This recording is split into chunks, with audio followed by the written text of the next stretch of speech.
আমরা চেয়েছি আল্লাহ পাক হাসিনাকে এই ভূখণ্ড থেকে, আমাদের উপর থেকে, জুলুম থেকে বাঁচা। আল্লাহ পাক আমাদেরকে বাঁচাইছেন কি বাঁচান নাই?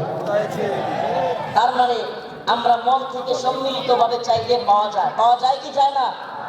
বলেন, পাওয়া যায় কি যায় না? ইন্নাল্লাহা লা ইউগাইয়িরু মা বিকাওমিন হাত্তা ইউগাইয়িরু মা বিআনফুসিহিম। আল্লাহ পাক ততক্ষণ পর্যন্ত কোন জাতিকে পরিবর্তন করেন না যতক্ষণ না সে জাতি নিজেরা পরিবর্তন চায় এবং পরিবর্তন হয়। সুবহানাল্লাহ। আমরা পরিবর্তন চেয়েছিলাম, পেয়েছি। পাইছি কি পাই নাই? এখন আমাদের আরেকটা পরিবর্তন দরকার। আমাদের মূল বিজয় সেটা। এই বিজয় আমাদের মূল বিজয় না। এই বিজয় যদি আমাদের মূল বিজয় হইতো, তাইলে আমরা আল্লাহর নবীকে কেউ কটূক্তি করলে, গালি দিলে আমরা এই রায় পাইতাম যে তার শাস্তি হবে মৃত্যুদণ্ড। তার শাস্তি কি? এই ব্যাপারে ইমামগণ একমত। আল্লাহর নবীকে নিয়ে কে কটূক্তি করলে, ব্যঙ্গচিত্র করলে তার শাস্তি মৃত্যুদণ্ড। প্রিয় ভাইরা আমার, বন্ধুগণ আমার, আল্লাহর নবীকে সাহাবায়ে কেরাম কেমন ভালোবাসতেন। আল্লাহর নবী সাল্লাল্লাহু আলাইহি ওয়াসাল্লামকে তার সাহাবীরা কেমন ভালোবাসতেন। কাব বিন আশরাফ নামে ইহুদিদের এক নেতা ছিল। নাম কি? কাব বিন আশরাফ, এক ইহুদি নেতা। এত দেহ ছিল, অনেক বড় সড়ো ছিল দেহ, বিশাল দেহ আকৃতির লোক ছিল কাব বিন আশরাফ। বদর যুদ্ধে যখন মুসলমানরা বিজয়ী হয়েছে, কাব বিন আশরাফ কষ্টে তার অন্তর জ্বলে গেছে। বদর যুদ্ধে কাফেরদের বড় বড় নেতা আবু জাহেল সহ নিহত হয়ে গেছে, জাহান্নামে চলে গেছে। কাব বিন আশরাফের কলিজায় জ্বলন শুরু হয়ে গেছে। সে মুহাম্মদ আরবি সাল্লাল্লাহু আলাইহি ওয়াসাল্লামকে নিয়ে বিভিন্ন ধরনের কটূক্তিমূলক কবিতা বানাইছে।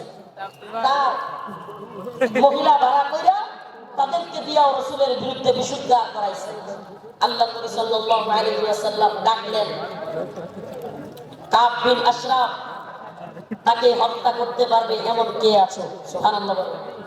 রাসূল সাল্লাল্লাহু আলাইহি ওয়াসাল্লাম নিজে ডাকলেন, হে আমার সাহাবারা, তোমাদের মধ্যে কে আছে কাব বিন আশরাফকে হত্যা করবে? অথচ আমার নবীর ব্যাপারে অনেকে বলে রাসূল সাল্লাল্লাহু আলাইহি ওয়াসাল্লাম কি বলে? রাসূল সাল্লাল্লাহু আলাইহি ওয়াসাল্লাম এক গালে মারলে আরেকজন পাইতে দিত। ছোটবেলায় শুনতাম, নাউজুবিল্লাহ। রাসূলের এক গালে মারবে আর সাহাবায়ে কেরাম বসে বসে দেখবে। ইসলাম সন্ন্যাসী মার্কা ধর্ম না। ইসলাম সন্ন্যাসী মার্কা, সন্ন্যাসীগিরি, গান্ধীগিরি ইসলামে চলে না। ইসলামের বাণী একবারে সুস্পষ্ট, ফায়াকতুলুনা ওয়া ইউকতালুন, হয় মরো নাইলে মারো।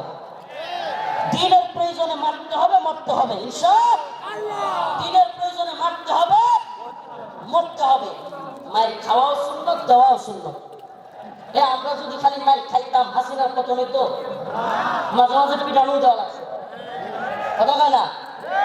যারা জালিমের পক্ষ নিবে, একটা কথা মনে রাখবেন, মুসলমান ইমানদার, সম্ভবত হযরত আলী রাদিয়াল্লাহু আনহুর কথা এটা, জালেমদের প্রতি সহানুভূতি দেখানো মাজলুমদের সাথে গাদ্দারি। আবার বলছি, জালেমদের প্রতি উদারতা দেখানো মাজলুমদের সাথে গাদ্দারি। মাজলুমদের সাথে গাদ্দারি করা যাবে? কাব বিন আশরাফ আল্লাহর নবীর নিয়ে কটূক্তি করে। রাসূল সাল্লাল্লাহু আলাইহি ওয়াসাল্লাম বললেন, তোমাদের মধ্যে কে আছে যে কাব বিন আশরাফকে হত্যা করবে? আল্লাহর নবীর এক সাহাবী মুহাম্মদ বিন মাসলামা দাঁড়ায় গেলেন, ইয়া রাসূলুল্লাহ আতুহিব্বু আন তাকতুলাহু? ইয়া রাসূলুল্লাহ, আপনি কি চান আমি তাকে হত্যা করি? রাসূল বললেন, অবশ্যই, হ্যাঁ। 20 টাকা। মুহাম্মদ বিন মাসলামা বললেন, ইয়া রাসূলুল্লাহ, আমাকে অনুমতি দেন, আমি একটু তার সাথে গল্প করব, মানে আসলে গল্প করব, তার একটু খুশি করব। ইয়া রাসূলুল্লাহ, আমার অনুমতি দেন। আল্লাহর নবী বললেন, অনুমতি দিলাম। রাসূলুল্লাহ সাল্লাল্লাহু আলাইহি ওয়াসাল্লামের অনুমতি পেয়ে মুহাম্মদ বিন মাসলামা রাদিয়াল্লাহু আনহু কাব বিন আশরাফের কাছে গেলেন। কাব বিন আশরাফের কাছে গিয়ে আল্লাহর নবীকে নিয়ে যেহেতু বলে আসছেন, যুদ্ধ মানে ধোঁকা। আপনি সবকিছু যুদ্ধের ময়দানে শত্রুর বিরুদ্ধে সব কথা বলে দিয়ে আপনি পারবেন না। যুদ্ধ মানে ধোঁকা, মাঝে মাঝে ধোঁকা দিতে হয়। তো কাব বিন আশরাফকে গিয়া বললেন, আমরা তো মুহাম্মদ নিয়া খালি যাকাত চাই, খালি যাকাত দিতে হয়, সদকা দিতে হয়, বিপদে আছে মুহাম্মদ সাল্লাল্লাহু আলাইহি ওয়াসাল্লাম। রাসূল সাল্লাল্লাহু আলাইহি ওয়াসাল্লামের ব্যাপারে কাব বিন আশরাফকে খুশি করার জন্য কাব খুব খুশি হয়ে গেল।